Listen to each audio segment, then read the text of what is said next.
ইন্টারভিউটা দিতে চাই এই কারণে, দেখো যে আমি খুবই ভাগ্যবান যে এমন একটা এলাকার এমপি হয়েছি। আমার পেছনটা যেরকম সুন্দর দেখা যাচ্ছে, পুরো এলাকাটাই কিন্তু এরকম একটা সুন্দর জায়গা।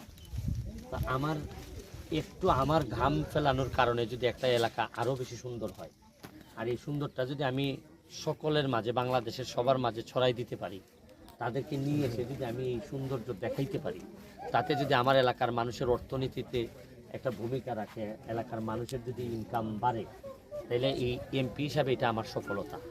আপনি দেখেন যে এই জায়গাটা আপনারা তো দেখছেন যে আমরা মেইন রোড থেকে প্রায় 5 কিলোমিটারের মতো মনে হয়, 5 কিলোমিটার পুরাটা জায়গা এত সুন্দর।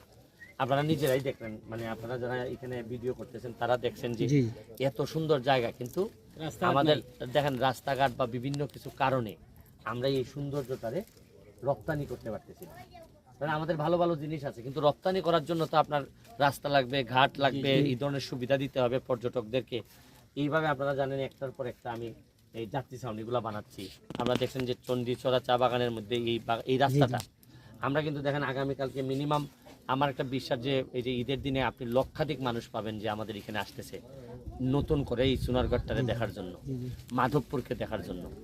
এইটা নিয়ে আমি আপনার বলতে চাই কি, যারা এই ভিডিওটা দেখতেছেন, মাটির দাম কিন্তু মাটির কারণে বাড়ে না, মানুষের কারণে বাড়ে।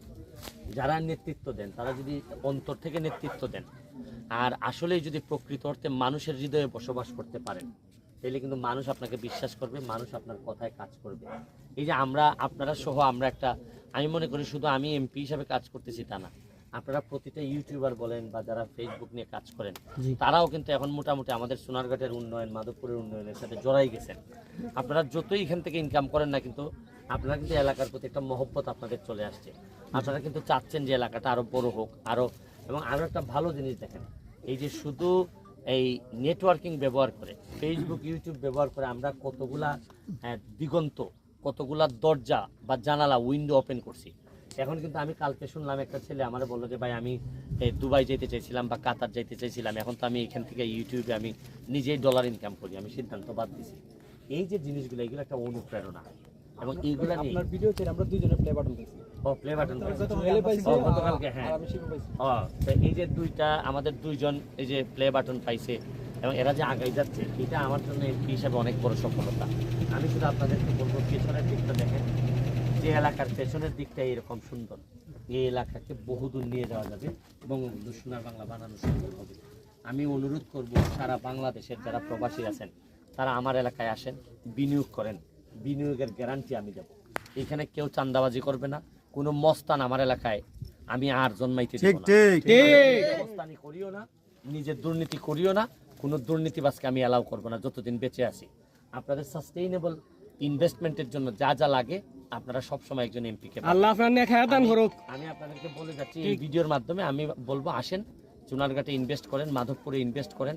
মাধবপুর তো অলরেডি বহু দূর আগাই গেছে, আপনারা জানেন প্রায় 70, 80, 100টার মতো ইন্ডাস্ট্রি হয়ে গেছে। পুরা সোনারঘাটটাকে আমি ইকোনমি ডেভেলপ করার জন্য এখানে পুরা আমি পর্যটকদের নিয়ে আসতে চাচ্ছি।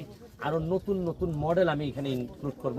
আপনি দেখেন এখন ইউটিউবের বাটন, প্লে বাটন বলেন বা সিলভার বাটন বলেন, যাই বলেন না কেন, নতুন কিন্তু একটার পর একটা রাস্তা বের হইতেছে। আমার একটা বিশ্বাস, শুনেন, ঘাম কখনো প্রতারণা করে না। আজকে সকাল থেকে দেখছেন যে 10টা থেকে আমি দৌড়াইতেছি, বিভিন্ন জায়গায় বক্তব্য দিতেছি, গাছের চারা।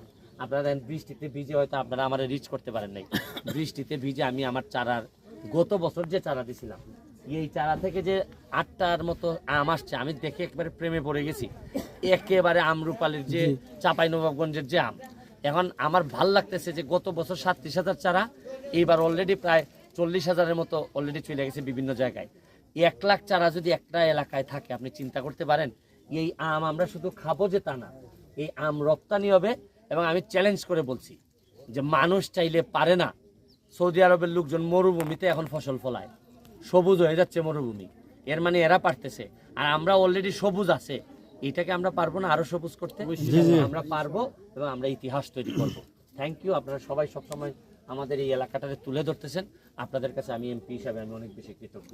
সবাই মিলে বঙ্গবন্ধু সোনার বাংলা বানাইতে চাই। ধন্যবাদ আপনাকে। মাধবপুর নিয়ে আপনার যে স্বপ্ন এবং উদ্দেশ্য আসলে 6 মাসে কতটুকু বাস্তবায়ন করতে পারছেন, এবং বাকি যে সময়গুলো, এই সময়ের মধ্যে কি আপনার এই স্বপ্ন পৌঁছাতে পারবেন কিনা? শুনেন, আমি তো শুধু স্বপ্নের মধ্যে হাঁটি না, আমি প্রতিদিনই চেক করি আমার স্বপ্নের সাথে আমার বাস্তবতার মিল আছে কিনা।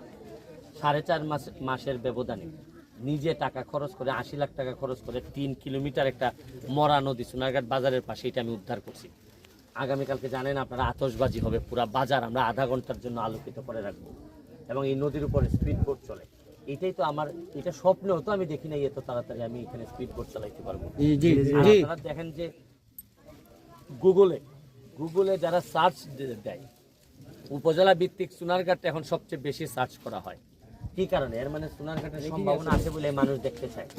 এই জন্য আমি চিন্তা করে দেখলাম যে 4.5 মাসে যদি এই এতটুকু বিবর্তন বা পরিবর্তন আমি করতে পারি, যদি বেঁচে থাকি 4.5 বছরে, আপনি দেখবেন যে ইতিহাস আমি 5 বছরের জন্য নিয়েছিলাম সময়, আমার মনে হয় 3-4 বছরেই আমি এটা বদলাই ফেলবো। Thank you.